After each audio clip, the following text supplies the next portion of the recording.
Assalamualaikum warahmatullahi wabarakatuh. Halo Pekoners, kembali lagi bareng aku Rifani di podcast Pendidikan Ekonomi. The more you know, the more you grow.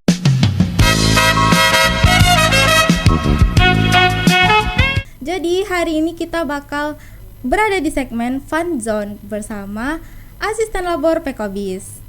So di sini karena kemarin kita udah kedatangan wanita cantik, kali ini kita bakal kedatangan lelaki tampan nih Pekoners. Jadi tanpa menunggu lama lagi karena kalian sudah penasaran juga, kita sambut Bang Andreas. Halo Bang. Halo Fani. Oke. Boleh nih Bang disapa dulu Pekoners yang ada di rumah. Oke. Halo Pekoners semuanya, kenalin aku Andreas Pratama, mahasiswa Pendidikan Ekonomi tahun masuk 2022 dan aku konsentrasi akuntansi. Dan aku juga merupakan salah satu editor di Labor Pekobis. Oke, boleh dong Bang diceritain dulu nih kok bisa masuk Labor Pekobis dan jadi editor di Labor Pekobis. Oke. Mungkin dari cerita awalnya aku udah suka banget nih dengan dunia editing. Sebelumnya di SMP ataupun SMA. Dulu tuh kayak mungkin Fanny tahu kayak aplikasi editor Pixellab, PixArt, ada juga dulu tuh tren kayak editor berkelas gitu. Aku juga ikutin tren-tren kayak gitu. Nah, di mahasiswa ini khususnya pas jadi mahasiswa baru, aku dulu juga menjadi salah satu bagian dari Departemen Informasi dan Komunikasi di salah satu himpunan mahasiswa. Dan di tengah perjalanan itu aku dikasih rekomendasi dari salah satu pengurus inti juga di Labor Pekobis untuk masuk ke Labor Pekobis ini. Oke, jadi apa masuk berarti dari rekomendasi orang gitu ya Pak? Ya, setelah direkomendasiin nanti wawancara lagi sama Uma dan juga Pak Le. Oke, jadi setelah masuk tuh gimana nih Bang Labor Pekobis? Labor Pekobis ini bagus banget gitu. Dulu Abang bingung banget gitu. Apa yang dimaksud dengan Labor Pekobis? Apa podcast apa sih gitu. Terus Bang tanya-tanya, ternyata pas udah masuk itu seru banget. Kayak dari fasilitasnya aja kan udah bagus banget nih. Kayak kita bisa aja datang ke Labor Pekobis nih kapan aja gitu. Kita bisa nugas, terus ada disediain AC dan device yang mendukung gitu. Kayak kita udah bisa aja pakai apa aja di Labor Pekobis ini. Jadi kayak tempat santai setelah kelas gitu ya Bang ya? Itu bisa juga. Dan juga explore dari apapun yang kita suka gitu. Jadi karena emang passion Abang tuh udah sejak SMP jadi editor gitu ya. Editor tuh sebenarnya nggak cuma jago ngedit tapi multi talenta gitu ya Bang ya? Ya. Bener kan? Bener banget. Kalau menurut Abang pribadi sih editor tuh nggak cuma bisa motong-motong video aja atau nyusun-nyusun layer pas di poster, tapi kita juga harus bisa menyatukan gimana gambarnya, teksnya, dan juga emosi-emosi yang akan dilihat oleh audiens kita. Kayak kita tuh harus nyari musik-musik apa yang cocok nih gitu, ngasih kesan hangat, kesan seru gitu. Karena tergantung musik juga ya Bang. Kalau musiknya slow, hasilnya juga bakal slow, sendiri. Iya benar gitu banget. Jadi emang berarti passion Abang dari SMP tuh udah editor gitu ya Bang, udah ngedit juga udah banyak lah gitu ngedit sampai akhirnya masuk ke Labor Pekobis. Iya benar banget. Jadi editor tuh sebenarnya cuman nggak jago ngedit aja tapi juga multitasking gitu ya Bang. Ya kalau dibilang multitasking tuh bener banget, kayak kita tuh harus bisa pandai ngasih respon juga kan, atau kita kasih gimana kesan-kesan yang kita buat itu ke audiens. Kalau misalkan kita menjadi audiensnya, ini bisa ngerti nggak sih gitu. Kayak kita nonton videonya, kita ngerti nggak dari apa yang dibuat oleh editor, penyampaiannya gitu. Ya kalau dibilang multi talent iya, tapi ada kata-kata yang cocok lagi kayak multi tahu, multi tugas. Nah, itu mungkin jadi cocok juga untuk editor gitu. Karena emang sambil nugas juga gitu ya. Ya, sambil nugas, walaupun ada tugas tapi tugas editor tuh harus dikerjain juga, walaupun ngeluh atau stres juga harus dilakuin. Karena kejar-kejaran gitu ya Bang. Apalagi kalau misalnya deadline-nya hari ini buat video, besok langsung deadline gitu. Iya. Itu pernah nggak Bang? Pernah banget. Kalau kayak video-video yang deadline tuh udah makanan sehari-hari lah bagi editor gitu.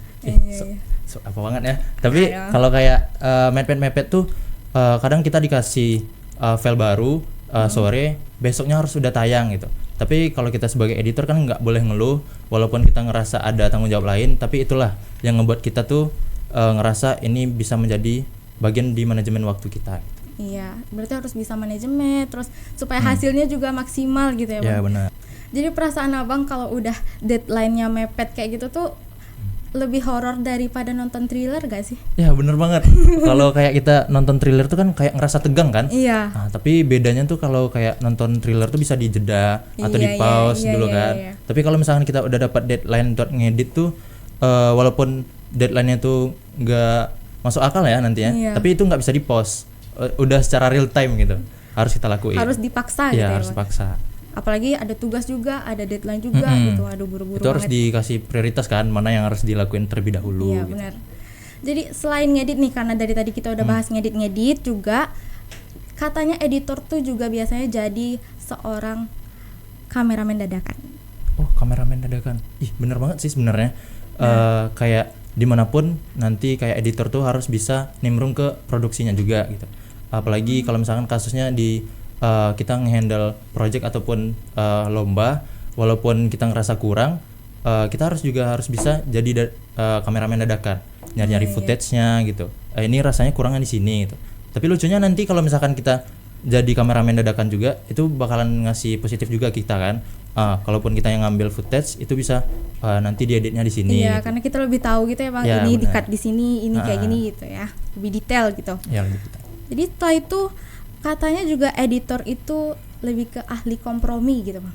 Ahli kompromi. Iya, ahli kompromi di editor ini gimana sih? Mungkin bisa diambil contohnya tuh kayak kita di project gitu ya kan. Dan di labor Pekobis tuh ada juga ngehandle project kayak FIBA A, yang video untuk akreditasi. Kayak kita tuh udah ngasih alur-alur video di awalnya, nanti kalau misalkan di tengah bakalan ada revisi ataupun evaluasi, itu bakalan dikompromin lagi gitu. Jadi kita harus pandai juga multitasking secara komunikatif gitu. Komunikasinya harus jelas gitu. Bener banget. Tapi miskomunikasi ada, Bang? Ada. Itu pun juga sering di Aduh. di Jadi editor. makin lama dong untuk selesai videonya gitu ya. Itu juga pengaruh juga.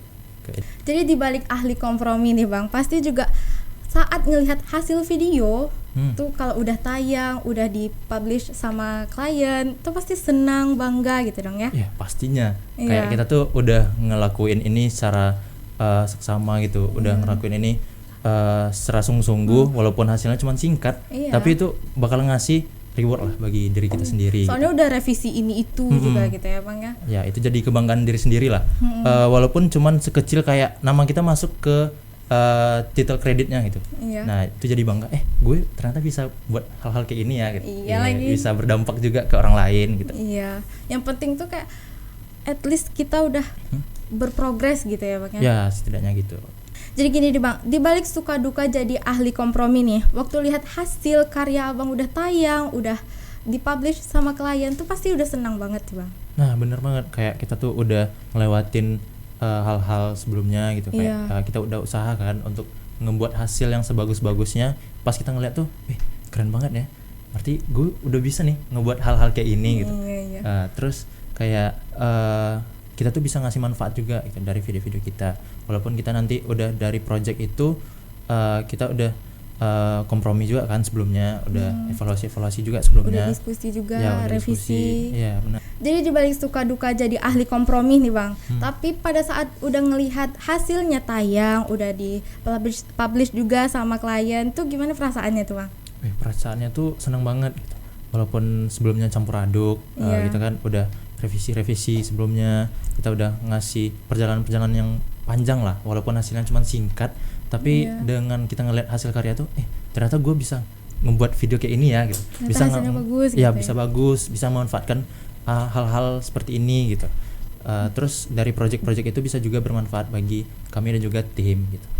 Jadi dari tadi nih, Bang, udah ngedit, udah segala hal tadi kayak jadi kameramen dadakan. Selain itu ada lagi nggak yang Abang lakukan yang memorable gitu? Ya memorable-nya selain kita ngedit di labor juga, kami tuh ada dikasih project-project dadakan juga gitu. Kayak dari dosen itu kalau misalkan mereka ada penelitian nanti dibawa lah gitu editornya untuk ngedokumentasiin. Terus dari hasil-hasil dokumentasi itu kan dibuat poster tuh. Nah dari poster-poster itu bisa jadi project juga bagi kami gitu, bagi labor Pekobis tentunya. Kira-kira itu ada dapat akhirnya nggak, Bang? Ada tips dikit-dikit gitu. Misalnya untuk Bisa lah. belanja sehari-hari bisa lah gitu. Untuk deadline-nya itu bisa cepat atau lambat atau waktunya gimana tuh, Bang? Itu tergantung dari dosennya juga sih. Kadang ada dosen tuh lagi mepet banget gitu, baru dikasih kadang ada juga yang lagi nyantai. Nanti revisinya bermacam-macam juga. Ada yang lebih detail, ada yang biasa aja. Ternyata nyantai gara-gara mau revisi banyak gitu ya Bang. Iya, dari walaupun revisi banyak tuh nyantai aja. Iya, Aja, gitu. dibawa santai aja Iya, gitu. walaupun udah sering mepet kan, itu tuh hal-hal kayak itu tuh nggak nge-trigger lagi gitu. Udah jadi zona nyaman lah. Udah bisa balancing gitu ya Bang. Bener Udah di banget. tugas, manage waktunya juga. Tapi selain kepuasan tadi nih Bang, aku jadi penasaran satu hal dan pengen ngasih satu pertanyaan santai nih gitu. Jadi karena tadi juga udah sempat disinggung di sebelum pertanyaan-pertanyaan sebelumnya, sebutin dong 3 hal random yang bukan kerjaan editor tapi Abang lakuin gitu. Aduh, ini berarti nyangkut ke editor juga ya? Iya. Hal-hal random. Mungkin yang pertama apa ya? Kayak ini paling basic lah biasanya. Kayak walaupun kita editor tuh kita ini ngatur-ngatur teman-teman buat foto dokumentasi bersama-sama gitu. Oh alah. Jadi foto. Iya, kita kayak jadi kameramen dadakan juga. Nanti ada orang mau foto-foto bareng, kita yang nentuin ini bagusnya gimana biar nggak ketutup semua. Iya. Nanti bisa aja dadakan-dadakan gitu. Bisa. Jadi yang kedua gimana nih, Bang? Yang kedua kayak gimana ya? Untuk kerjaan tuh kan kita butuh playlist lagu gitu kan. Iya. Nah, mungkin yang bisa relevan dengan editor tuh kayak ngatur-ngatur playlist lagu gimana nanti ngasih mood naik ataupun turunnya gitu. Jadi itu penting juga ya Bang buat seorang editor, playlistnya gimana gitu. Ya bener, nanti itu jadi bahan-bahan kita juga kan. Nanti juga relevan lah kayak kerjaan editor tuh masukin musik biar ngasih feeling lah ke audiensnya. Iya, biar hasilnya juga lebih hangat, lebih baik. Yang ketiga nih Bang gimana? Yang ketiga mungkin kayak ngecampur-campur tuh kayak nyampur mix Indomie sama topping dadakan mungkin ya.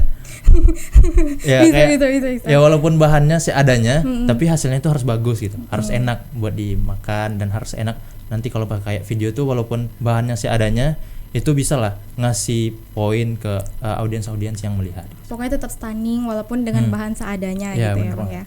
Tapi sayang banget nih Bang, soalnya segmen hari ini sudah mau berakhir. Tapi dari yang aku dapatin hari ini ya, seorang editor itu nggak cuma harus bisa ngedit, tapi juga bisa jadi fotografer, bisa jadi videografer gitu ya. Bisa jadi kameramen, juga komunikasinya juga harus bagus gitu ya. Tapi sebelum kita tutup juga boleh dong Bang kata-kata hari ini gitu. Oh, kata-kata hari ini. Oke. Iya. Berarti Bang lihat ke situ ya. Boleh. Oke. Kata-kata hari ini mungkin kita harus berani untuk memulai sesuatu dan juga harus berani untuk mulai belajar gitu. Semua orang itu pasti punya atau mulai sesuatu dengan tidak sempurna, tapi kita harus konsisten untuk belajar sehingga hal-hal itulah yang membuat kita menjadi lebih baik lagi gitu. Apalagi kalau kayak di Labor Pekobis ini kita nggak cuman hanya untuk belajar editing secara teknis, tapi juga belajar untuk bekerja sama secara tim gitu. Sehingga di Labor Pekobis inilah untuk teman-teman yang mungkin ragu untuk memulai suatu hal di dunia editing ataupun videografi, di Labor Pekobis inilah tempatnya. Jadi itu dia Pekoners, kata-kata hari ini dari Bang Andreas.